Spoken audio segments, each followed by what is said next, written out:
Alrighty, guys. Thanks for joining me. This is your host, Tiny Jester. This is going to be the official start of our Normandy 44 campaign game.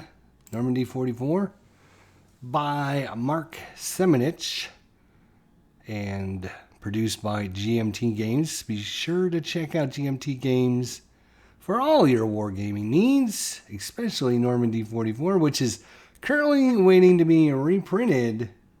Come on, GMT. Let's get on the ball there and let's get it done. Anyways, we're starting June 6th, a special Operation Invasion phase for the Americans. So let's get right into it. We kind of covered a lot of this stuff in the introductory scenario. What the different numbers mean, and talked about some of the special rules, etc., etc. So be sure to check that out if you're a little lost on what we're doing or how things operate. And again, if you are familiar with this series and this game in particular, if you notice we missed any rules or did something incorrectly, be sure to post a comment down below so that way we can let everyone know. Again, this is not going to be a thorough campaign from start to finish, but more of a test couple turns to see how well the game plays, the flow of the game, and just to give you guys a understanding of what this game can do and how it does it. All right, so let's get into it here. Let's start off with the Paratroopers here. I like to work from left to right. So that's what we're going to do. We're just going to work our way left to right. Nothing up here to the top. The first thing we have to worry about is the 82nd Airborne drops here. So this is actually pretty simple. You see there's an airborne scatter table. There's a table for each of the different units. So the 82nd Airborne Division, you can see, has a lot worse table than, say, the 6th Parachute Division, Brigade, whatever they are. S2 results are going to take a 2-step losses. S1 result is going to be a step loss. S result is going to just be scattered. And a dash will give us no effect. So you can see 82nd Airborne are going to probably, based upon historical results, they didn't fare as well. So it's going to be a little harder here. We will get a replacement point on any S1 or S2 results. So first unit we'll go for here is this one in 2810 there. And let's see what he does. So we're just rolling 6-sided dice. There's no modifiers. We just roll it straight up and see what happens. Roll a 6. Whoa, Nilly. Look at that. Nothing. No result. Wow. All right, we'll take it. Now, this unit that lands in Saint-Mier English. So we'll roll for this unit here. Let's see what we can get from him. 5. Oh, that's not bad. He just got a scattered result. So we can just right-click the unit, go to unit state, and go to scattered. So that just represents that they're not in great shape yet. And, they're kind of all over the countryside trying to find one another and group up into nice groups. So now we're down here in 2710 here. This is the 508th of the 82nd Airborne. So let's see how well they can land here. A 2, that's not going to be good. So that's going to be scattered, and they're going to lose 2 steps. So interesting enough, one thing we didn't talk about is some of these units actually are 3-step units, which is kind of different than a lot of other hex and dice board games.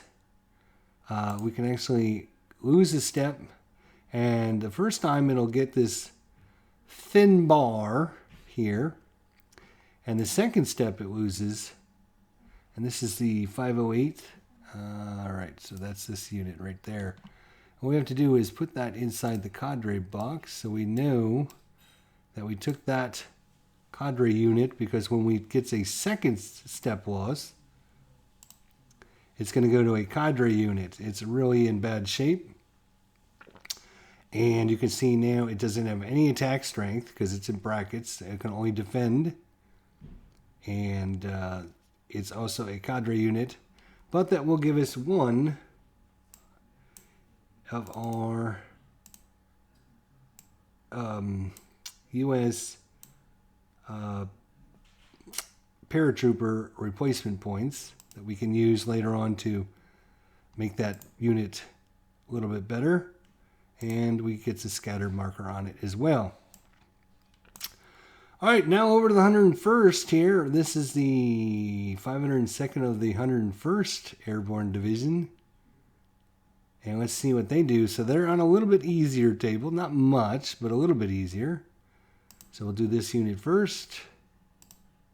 Ooh, that's bad. And he's going to take an S2. That's going to be 2 steps again. So this is going to be 502nd of the 101st. 502nd of the 101st. Yep. So we're going to put him in there as well, because he's going to bring out a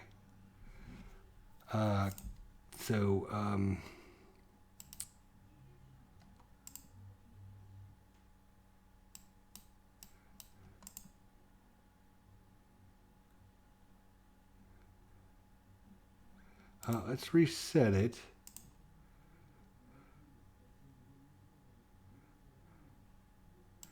I'm not sure why I can't.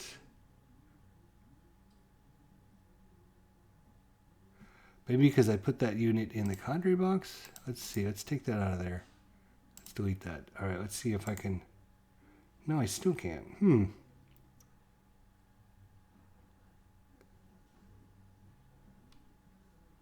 Oh, there it is. Lose step. Why is it way down there? All right, so it's going to lose a step. Now we'll lose a second step. Well, that was crazy. And we'll move that unit in there as a reminder of what units lost the steps and what cadre we've used so far. All right, so now on to this guy here. This is the 506. Let's see if we can get higher is better. Let's see if we can get a nice high roll here. No! Oh, these guys are getting murdered. So we're going to lose. See, now this one's back up to the top. Lose step. This is the 506. So we're going to have to 506. Wow, these guys. And that's one replacement point for this guy and one for that guy. So we're up to 3 replacement points. So we'll get some of those units back. Not a whole bunch of them, though, unfortunately. All right, let's try this 501st of the 101st. See how they do. And they got a 2, not much better. They're going to take a step loss as well. So these units got... oh, and they also got scattered as well. And scattered. And this unit took a loss and took a scattered as well. So that we do get another replacement point. And all that, most of those replacement points are coming from the 101st. They did not fare well. This is kind of, what's it called? Ahistorical, when you don't follow historical. Historically, the 82nd had a much worse drop than the 101st, but in our game, not so much. All right, so you can see here on Utah Beach, we'll just go ahead and go right into Utah Beach here now.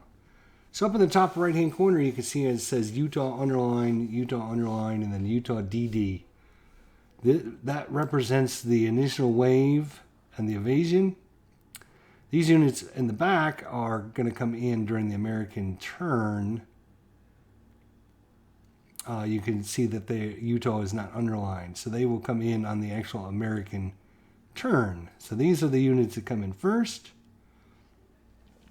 And for that, we will, let's see, is there a chart on here, or do we need to? We don't have a chart here. There's a chart built into the game, which is going to be this chart right here. So you can see on Utah, which is where we're at. I'm just going to slide this kind of out of the way so you guys can see what's going on here, and we can zoom in even farther. There we go. So we have a couple units coming in here, a couple 6-4 units, and then our tanks. So first thing we're going to do is roll a die on the invasion table on Utah, 1d6. There's no modifiers, and then we're going to get our result, and we'll show you what that is here in a second. Let's see, roll the dice. Come on, give us something. Something high would actually be good. 5, that's pretty good. All right, so what do we got if we bring our thing over? So Utah, 5 is D1, Advance 2. D1, Advance 2. All right, so what that means is the unit, the defenders, take a step loss. In these case, all these units are just one step. You see there's no flip it over to the other side. So in this case, we just delete it. So that is gone. And then these guys land and are able to go advance 2. So they can advance 1, and then they can advance 2. But before we advance, we need to roll for our tanks. Each tank, which is over here, all of our DD tanks, find out if they take a step loss or not. So 1 to 3, they lose a step. 4 to 6, no effect. So we would like another high roll, please. That is a 5. So the tank lands just fine. So it doesn't take a step loss. And now we get to advance 2. So that was 1. And we're going to advance 2. So that is a great result for Utah. Great result. We got off the beach, which frees up bringing more guys in. If we wouldn't have been able to advance, we would have been stuck on the beach, which could have backlogged everything. All right. Now we have the 5th Rangers and we have the 2nd Rangers here at Point to Hawk. So they have some special rules as well. I'll put the 2nd Rangers on the top. So historically what happened was the 2nd Rangers attacked Point to Hawk, and the 5th Rangers were supposed to follow them in and help support them if the 2nd Rangers sent the signal for them to come and join them. Well, the 2nd Rangers sent the signal out, but it was never transferred to the 5th Rangers. So the 5th Rangers, if they didn't get the signal, were going to join in the Omaha on the 2nd wave coming in. So what we're going to do, it was going to roll for the 2nd Rangers, and they're going to be on this table right here on the all others. And then we're going to roll a die to see if the 5th Rangers come here or if they're going to join in on the 2nd invasion wave at Omaha. So let's see how the 1st Rangers work. And let's roll a die. And another 5. That's good. That's good. And that is going to be an A1D1 advance 2. So A1D1. So they're going to take a step loss. In this case, they only have 1 step. The 2nd Rangers will take a step loss. And now we will roll a die. And a 1, 2, or 3, they will... I'm trying to remember if it was if they stay or if they go. And so I've got to look that up really quick. I'll be right back. Alrighty, so what it is 1, 2, or 3. You place the 5th Battalion on Point to Hawk. On any other result, it's diverted to the Omaha. So we want a 1, 2, or 3 would be good. So let's see what we get over here. We got a 5. So they didn't get the signal. So they're going to end up going over there. Now these guys actually got an A1, D1 Advance 2, so they can advance a hex. Do they want to, is the question.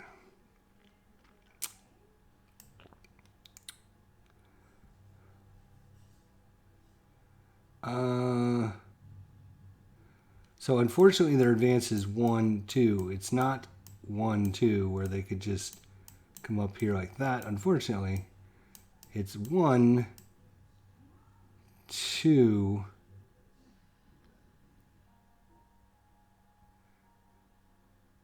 or 2. So the question is, they can't help attack because they're now in brackets. So they will go there, I guess, and they'll try and keep people from coming over that way. All right, so that is Point to Hawk. Now, Omaha, bloody Omaha, bloody Omaha. So this is the worst chart. If you actually roll 1, you take a step loss, and then you roll again. If you roll 1 again, you take another step loss. So this can turn into a really bad situation in Omaha. If you roll 3 or 4 ones in a row, you can really decimate your units. So let's see what happens. So we'll use these guys here coming in on this hex right there, and roll a dice. Anything but a 1 is fine. I don't care. Anything but a 1. 6 is even better. A1, D1 Advanced 2. So that is actually really good. So Defender is deleted. We take an A1, which means one of our units is going to take a step loss. And in this case, they're both the same kind of unit. So it doesn't really matter. So we'll take a step loss there. And now we got to roll to see if the tank makes it aboard. Remember, we need a 1, 2, or 3, it's going to take a step loss. 4 to 6 is no effect. So we would like another high number. That would be very nice. Oh, 4, we got it. So these guys come in. And because they are advancing, so I've got a question right off the bat, because this guy does have a Zokbon here and here. Because they're advancing, I think they can ignore that, but let me see, and I will come back. All right, so what I found here is advance in enemy zones of control under 14.3. Sock bonds. Enemy zone of control bonds may never be entered or crossed during an advance after combat, except when entering the defender's vacated hex. It is important to realize that entering the defender's vacated hex does not allow an advance to enter or cross an enemy zone bond after the defender's vacated hex. So in this case, we're moving in here for 1. There's a Zokbon there. That's a Zokbon. So this is the hex the enemy left that does not give us the right to cross over that Zokbon. So we are still going to be stuck right there, and even though we had a great result. Did we roll for the tank? I think we did. Didn't we roll the 4, right? I'm pretty sure that's what happened. I could be mistaken, but I'm pretty sure we rolled for that tank. All right, so let's go on to these units over here. 2 more infantry. These are part of the 1st Division. These are 16th Brigade and 18th Brigade of the 1st Division, I think is... I'm gonna look that up because I'm really trying to learn that information and get it down really good because I'm really horrible at that. So if they have... They got 3 little lines. That's a regiment. Okay, so it's the 16th Regiment of the 1st Division, I believe. I could be wrong. I'm sure somebody can correct me if I'm wrong. Anyways, let's do another attack. And so far, our landings have been not bad. Point to Hawk was horrible, but besides that, let's go. Come on, guys. Give us a good roll. Oh, another 6. Unbelievable. That is huge. Again, on Omaha. Bloody Omaha? Bah, nah. Easy Omaha is what they should call it. That's an A1D1, an advanced 2. So A1D1, so that means these guys are destroyed because, again, they're only one-step units. We will take a step loss. Again, both of these units are the same. So we're going to take it out to the 16th Brigade. And now we have to roll to see if the tank makes it aboard. Again, that is a 1, 2, or 3. He's going to take a step loss, which these units, I believe, are just one step anyways. So if he rolls... Oh, he makes it aboard. Look at that. And now we have a 1. And now we actually can advance 2. Which we definitely want to get off the beach. Now the question is, do we go here? Or do we go over here? Now there is the boundary line. So the boundary line between the U.S. and the British, you can only attack into an adjacent hex next to the boundary line. So this unit could come over here and then attack this unit. But if he advanced, he couldn't advance into that afterwards. So these guys can't come over and start helping the British, basically. So the question is it better to go here or here? I think we really want to clear this hex out of there. So these guys will be locked in place until this hex gets cleared because of the zone of control. So we're going to move right there. All right, so Bloody Omaha, should be easy Omaha is what they should call it. Easy, easy. All right, next we're going to go to Gold Beach here. These units right here.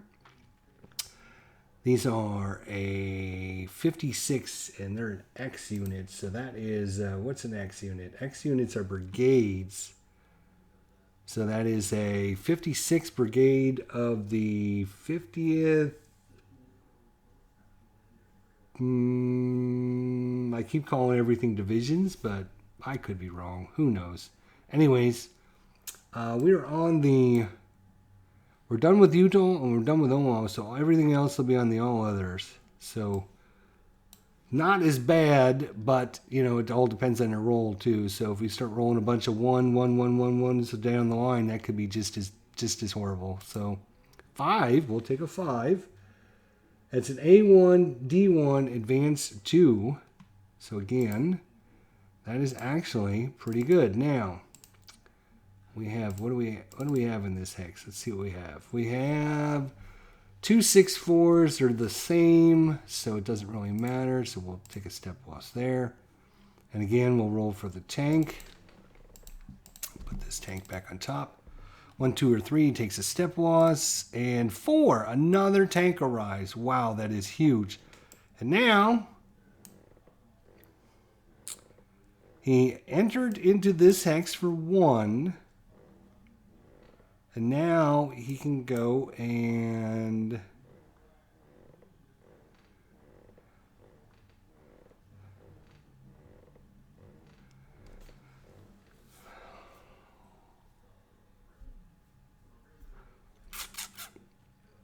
So the question is, does he go into the town? Let's see, this unit is just out in the clear. Does he go into the town?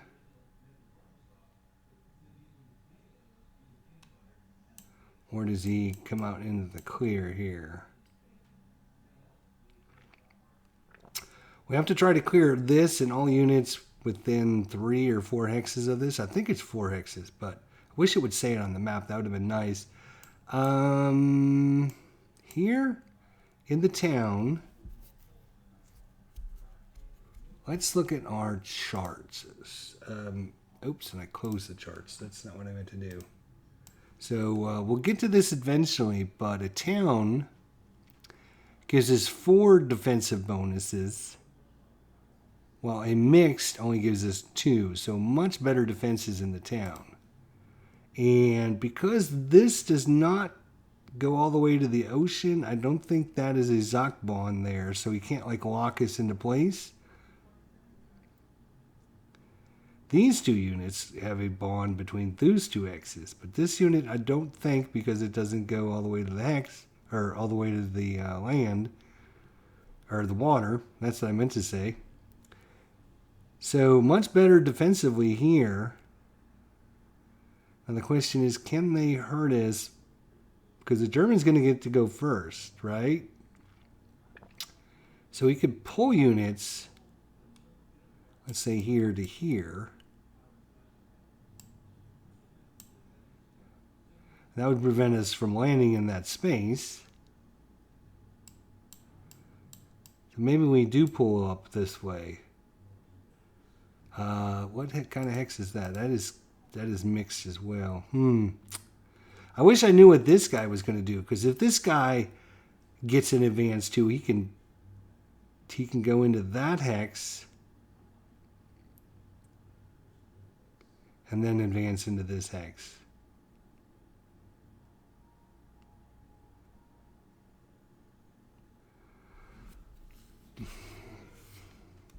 Yeah, I think we're going to go there.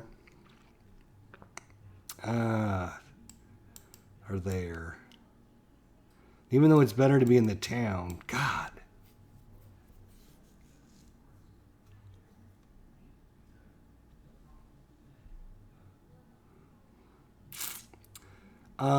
Yeah, even if these guys land here, this guy won't be able to go into this hex because he starts in an enemy zone of control. And he's a foot unit, so he can only go into that hex there. He could not like go around and do something crazy like that. So yeah, I think that's a better move. I would love to hear what people have to say about that. I could be dumb. That's a definite possibility. But all right, let's see what these guys do against this hex now. Nice high number again. We've been rolling really good. 6. Oh my gosh. Our awesomeness continues. And I got to bring up the charts again. All right, so we are in the Evasion Chart. So 6 really is a D1 Advanced 2. So that is huge. We don't even take a step loss. And we will delete that. Again for the tank. 1, 2, or 3 loses a step. We have not lost a step yet. Do not be the first. Yes, he is. Okay. So he will lose a step. Oh, is this a 2-step unit? Is it? Okay. And we get an advance too. So again, we can go 1, 2.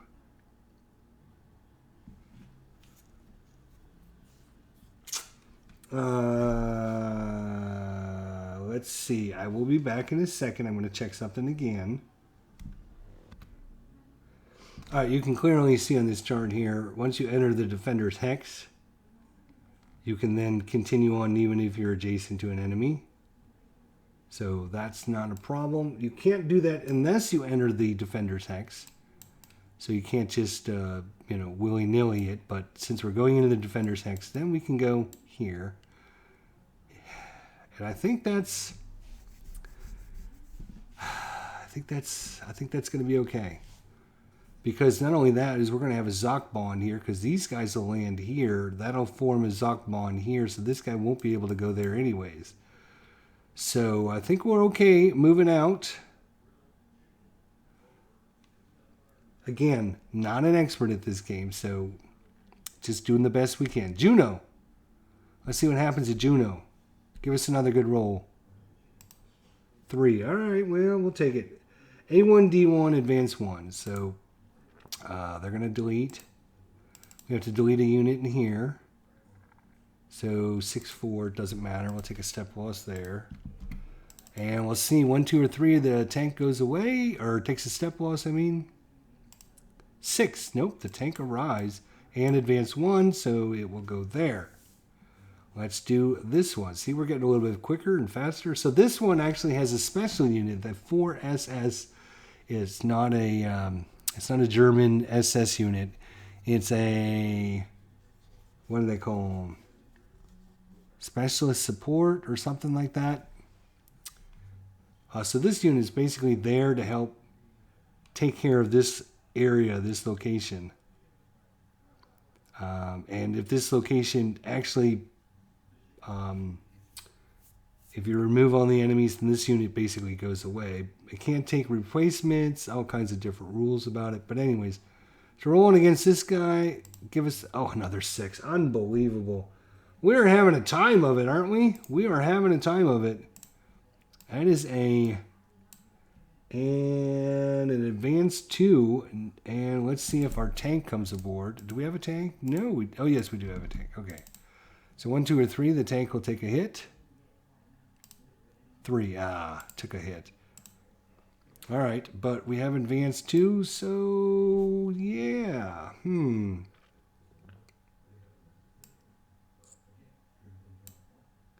These units can't move. Movement is 0, movement is 0, movement is 0, movement is 0. So those all those are locked in place. All right, and now, last but not least, we have another special unit here. Coming in on Sword Beach. Oh, I knew it wasn't going to last. A2D1. So that one's deleted, but we're going to take 2 step losses. Step loss. Step loss.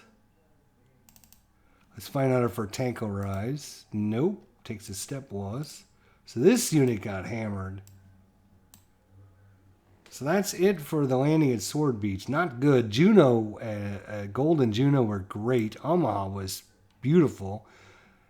Point to Hawk, not so good. And Utah, what happened to Utah? Utah was great as well. So landings have been really good. All right, let's see what happens with the Paratroopers. Again, we're back to the Paratrooper chart. They're way over here. So the only thing they take a loss on is a 1, 2, or 3. So let's just see if we get a 1, 2, or 3. Hopefully not. So do this guy first. All right, and he takes a 4, so he's fine. Doesn't even scatter. This guy here, 4. And last unit, 5. Unbelievable. All 3 of these guys. All 3 of them land. Don't even scatter. They come down as full units. We had a great landing. This is definitely advantage for allied units right now. That is huge. So that's it. That's the invasion phase of turn number 1. Now we're going to go right into the German in the next episode. Germans are going to have a lot to think about, which I'll talk. I'll do in between episodes. First thing we have to make sure we have to do is save this game. We're going to call this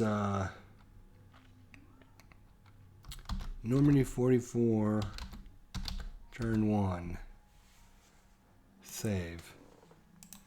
We definitely need to make sure we save this because, trying to get this back would take forever. I'm going to try and save it after every player's turn so I don't forget. But, after the first go, we have, look at all the tanks that arrive. I mean, you got a 50-50 shot of them leaving. We had only 2, not leaving, but taking a step loss. We only had 2 tanks. I think the tanks over in Omaha only have 1 step, though. Is that correct? No.